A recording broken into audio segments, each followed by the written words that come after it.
हाय दोस्तों, नमस्कार। Welcome back to my YouTube channel. आज हम लोग देखेंगे प्रश्नावली 2 के बाद के सवालों को।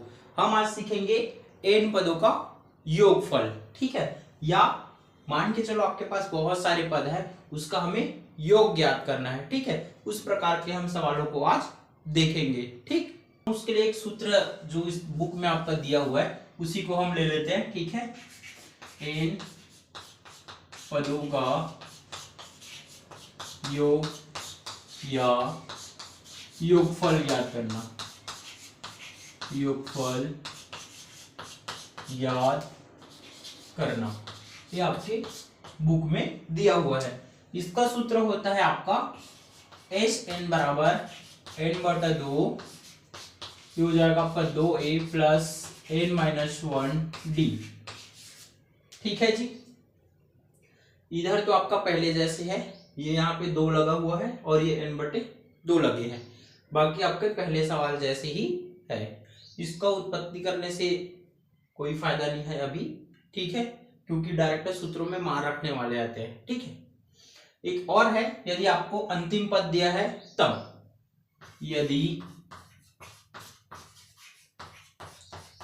अंतिम पद दिया है तो n पदों का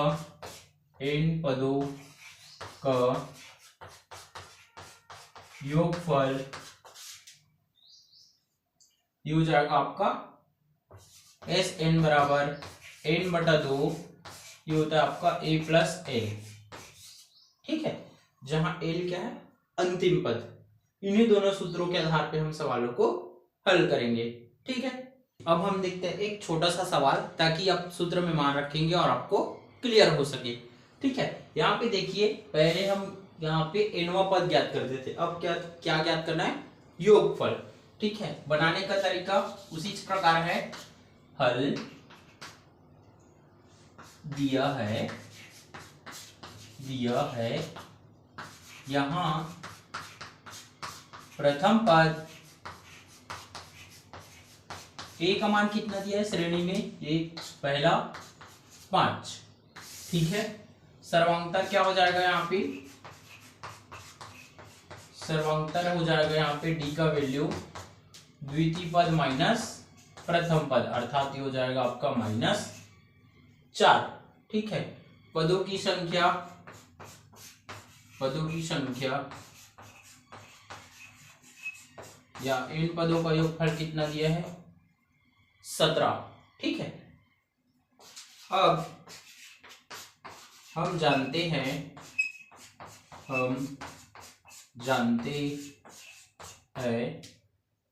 एस एन बराबर n बटा 2, 2a plus n minus 1d, ये आपका सूत्र होता है। ठीक है, हम इसी में मान रखेंगे और हल करेंगे।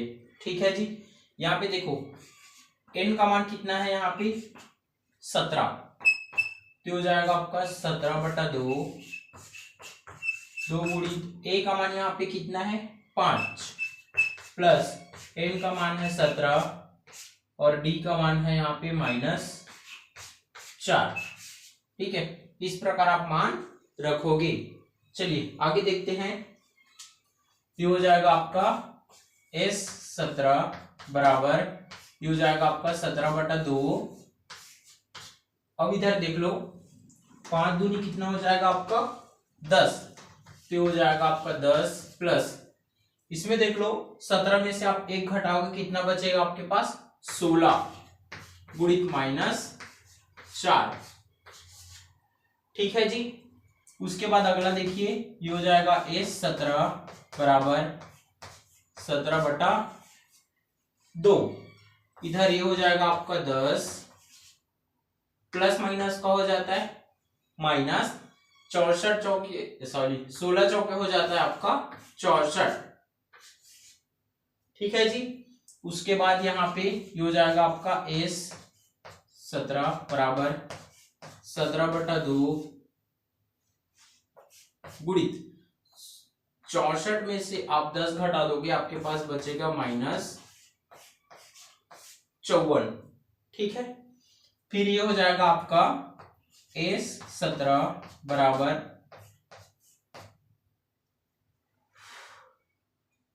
17 गुणी, इसमें काट दो, ये हो जाएगा 2 दूनी 4, एक जाएगा, फिर 2 सत्ते 14 अर्थात -27 मिलेंगे।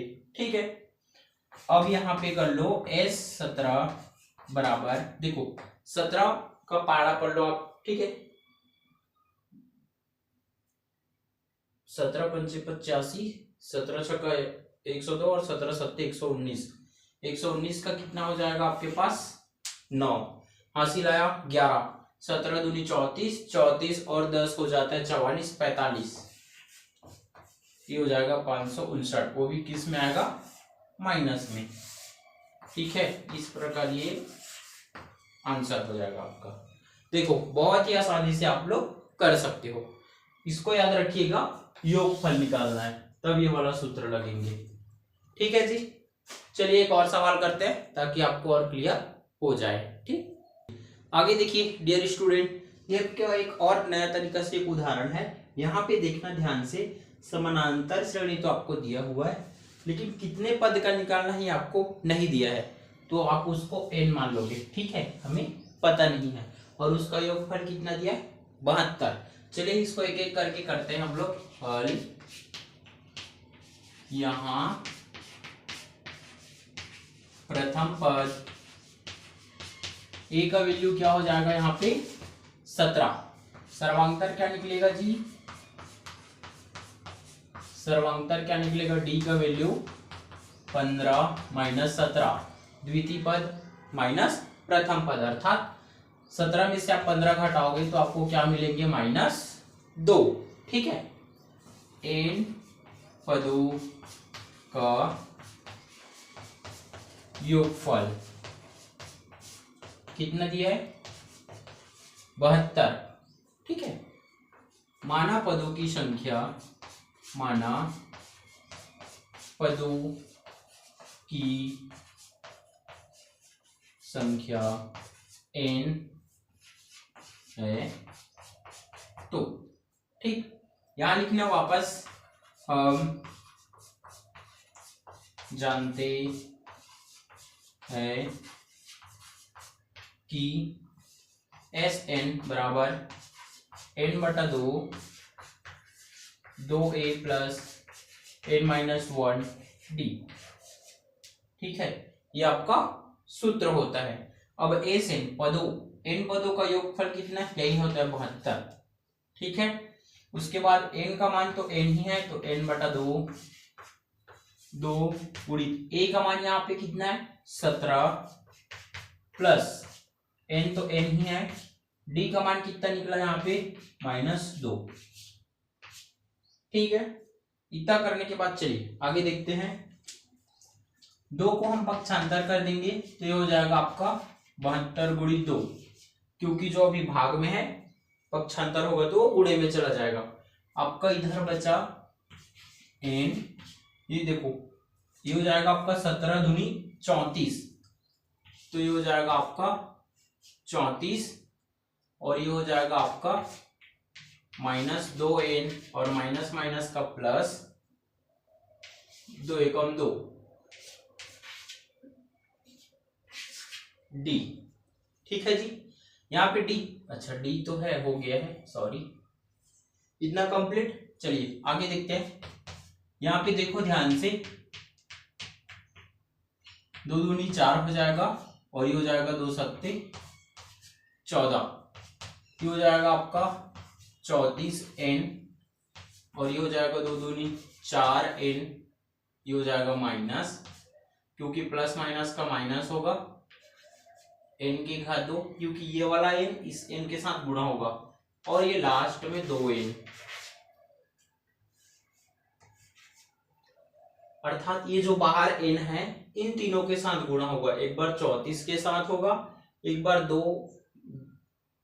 ये 2 n बस का गुणा होगा, तो ये 2n के घात 2 होगा, और ये आपका 2n। इतना क्लियर हुआ। ठीक, अब यहाँ पे देखिए ध्यान से, ये हो जाएगा आपका 144 बराबर, इसमें से 2 बाहर निकाल दो, तो इसमें बचेगा 17n माइनस n के घात 2 प्लस n, क्योंकि सब में से 2 बाहर निकल गया। ठीक है, अब इस 2 को आप पक्षांतर करोगे तो ये हो जाएगा आपका 144/2 बराबर 17n, सॉरी यहाँ पे 17 एक और जुड़ जाएगा तो यहाँ पे हो जाएगा ये 18 माइनस n के घात 2। ठीक है, इसको काट दो, 2 सत्ते 14 और ये 2 दूनी 4, 72 ही आ गया। ठीक है, अब इस 72 को इधर पक्षांतर करो तो हो जाएगा आपका 18n माइनस n के घात 2 माइनस 72 बराबर 0। देखो जैसे आप 72 को यहां से इधर पक्षांतर करोगे तो यहाँ कुछ नहीं बचेगा, तो कुछ नहीं की जगह क्या बचता है 0। ठीक है, अब इसको आप क्रम से जमा लो तो ये हो जाएगा आपका n के घात 2 माइनस में, फिर ये प्लस 18n और ये माइनस 72 बराबर में आ जाएगा जी आपका 0। इतना समझ में आ रहा है ना? अभी आपका ये समीकरण के रूप में बन गया, इसको नोट कर लो, फिर आगे देखते हैं। ठीक है, यहाँ पे ये हो जाएगा आपका माइनस को हम बाहर निकालेंगे, आपका बचेगा n के घात 2, ये जो प्लस था माइनस हो जाएगा 18n और वो माइनस तो निकल गया तो उसके जगह बचेगा प्लस, ये हो जाएगा आपका 72 और बराबर में क्या था जी 0। तो ये जो माइनस है पक्षांतर होके नीचे के 0 चले जाएगा।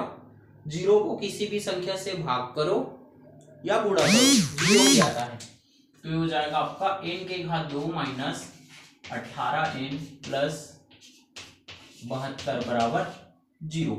अब यहाँ पे वही गुणनखंड तोड़ने वाला, हमें ऐसे 2 संख्या सोचना है जिसको गुणा करने पे हमें 72 मिलता हो और जोड़ने घटाने पे 18, तो हो जाएगा आपका n के घात 2 माइनस, यहाँ पे हो जाएगा आपका 12 प्लस 6, क्योंकि 12 से का कितना होता है 72 और 12 में 6 जोड़ोगे तो 18। ठीक है, n प्लस 72 बराबर में आ जाएगा जी आपका 0।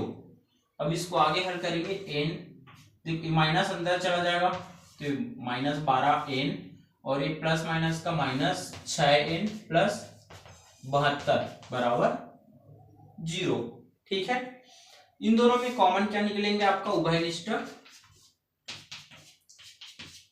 n। ठीक है, अंदर क्या बचेगा आपका n, क्योंकि यहाँ पे कोई भी संख्या रहती है वो 2 रहता है, तो पहले वाला निकल जाएगा, दूसरा वाला बचे रहेंगे और ये हो जाएगा आपका 12, तो आपका बचा यहाँ पे n माइनस 12। अब हमें यहाँ पे देखिए n तो हमें मिल गया, क्या चाहिए 6, वो भी माइनस में, बराबर क्या जाएगा जी आपका 0। तो एक बार कोष्टक के अंदर वाले को ले लीजिए और एक बार कोष्टक के बाहर वाले को ले लीजिए। ठीक है, अब इसके बाद अलग अलग कर दो, n माइनस 12 बराबर 0 या n माइनस 6 बराबर 0। ठीक है, तो ये हो जाएगा आपका n बराबर 12, क्योंकि माइनस है, पक्षांतर करोगे तो प्लस में हो जाएगा।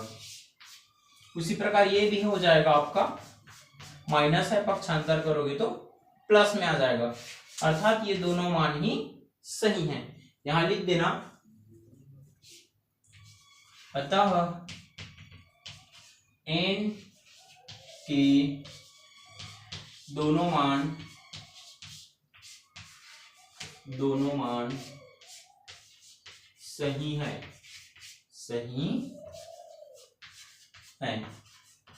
ये हो जाएगा आपकी आंसर। ठीक है, इतना समझ में आया? अब हम इस सवाल को देखते हैं, ध्यान से देखिए, इसमें आपको दोनों पूछा गया है। ठीक है, यहाँ पे पदों का योग भी दिया है और यहाँ पे nवां पद भी दिया है, अर्थात वह वाला पद दिया है जो हम पहले करते थे। दोनों मानों को देखना है। ठीक है, पहले आप ध्यान से देखिए, यहाँ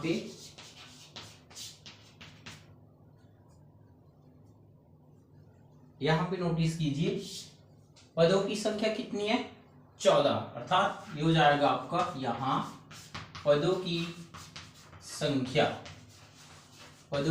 क्या होती है n का वैल्यू यहाँ पे कितना दिया है 14। और पदों 14 पदों का योगफल, अर्थात यहां लिख देना 14 पदों का योगफल। योगफल को किससे दर्शाते हैं? योगफल को दर्शाते हैं एस एन से। कितना है? 1050। ठीक है। उसके बाद यहां दिया है प्रथम पद। प्रथम पद को किससे दर्शाते याद है? प्रथम पद ए से दर्शाते हैं। ए का वैल्यू कितना दिया है यहाँ पे? 10। ठीक है। अब देखो ए मिल गया, ए से मिल गया, एन मिल गया, एक ही बचा है आपका डी। उसी को हम सूत्र में रखेंगे और निकालेंगे, फिर हम एनवा वाला मान में रखेंगे। हम जानते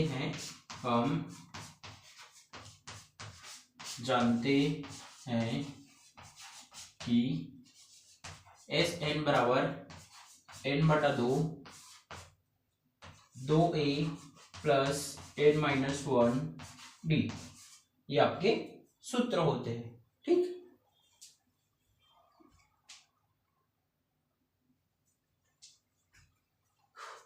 चलिए अब यहां पे मान रखो एस एन का मान कितना है? 1050 बराबर एन का मान यहां पे कितना है? 14/2। ए का मान है यहां पे 10 प्लस हो जाएगा 14 माइनस 1 और डी का मान नहीं पता। ठीक है जी। आगे देखिए ध्यान से, ये यहीं पे कट जाएगा, 2 सत्ते 14, अर्थात ये हो जाएगा 1050 बराबर ये हो जाएगा आपका 7, कोष्टक में हो जाएगा 10 दूनी 20 और ये हो जाएगा आपका 14 में से 1 घटा दोगे तो 13d। इतना क्लियर हुआ? आगे ध्यान से देखिए, ये हो जाएगा आपका 1050/7। ये जो 7 है पक्षांतर करोगे तो भाग में चले जाएंगे।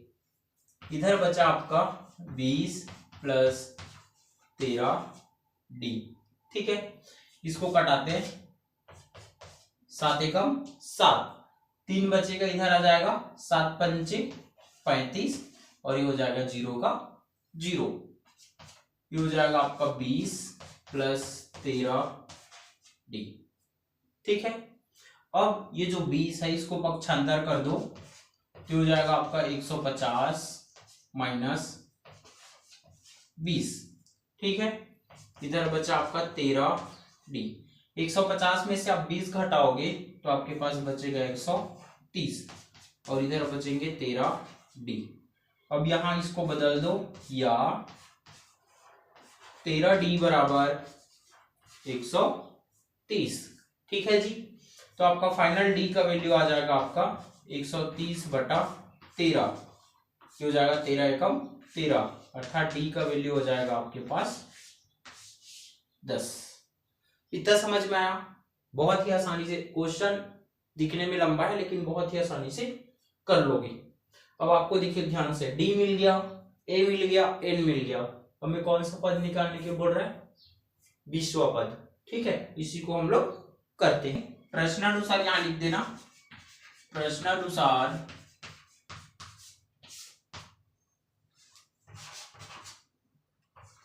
ये हो जाएगा आपका समांतर श्रेणी का 20वां पद। ठीक है। क्या हो जाएगा ये? T20 बराबर a प्लस 20 माइनस 1d। ठीक है। क्योंकि एनवा पद का आपका सूत्र याद होगा, एनवा पद बराबर ये होता है आपका Tn बराबर a plus n minus 1d। यहां पे चुंकी करके लिख देना। ठीक है। अब यहां पे ध्यान से देखना, ये हो जाएगा T20, a का मान हमें मिला था 10। ठीक है जी। और यहाँ पे 20 में से आप 1 घटा दोगे तो आपको मिल जाएगा 19 और आपको डी का मान मिला था आपको 10। ठीक है। ये हो जाएगा T20 बराबर 10 प्लस 19 दहाई 190। ठीक है। 190 में आप 10 जोड़ दोगे तो आपका हो जाएगा T20 बराबर 200, अर्थात 20वां पद का मान कितना प्राप्त होंगे 200। यहां लिख देना, अतः 20वां पद का मान 200 प्राप्त होंगे। ये हो जाएगा जी आपका आंसर। ठीक है, वीडियो पसंद आए तो शेयर कर देना, सब्सक्राइब कर देना और बेल आइकन की घंटी को जरूर बजा दीजिएगा ताकि मेरा आने वाला वीडियो आप लोगों तक जल्दी से जल्दी पहुंच सके। ठीक है, धन्यवाद।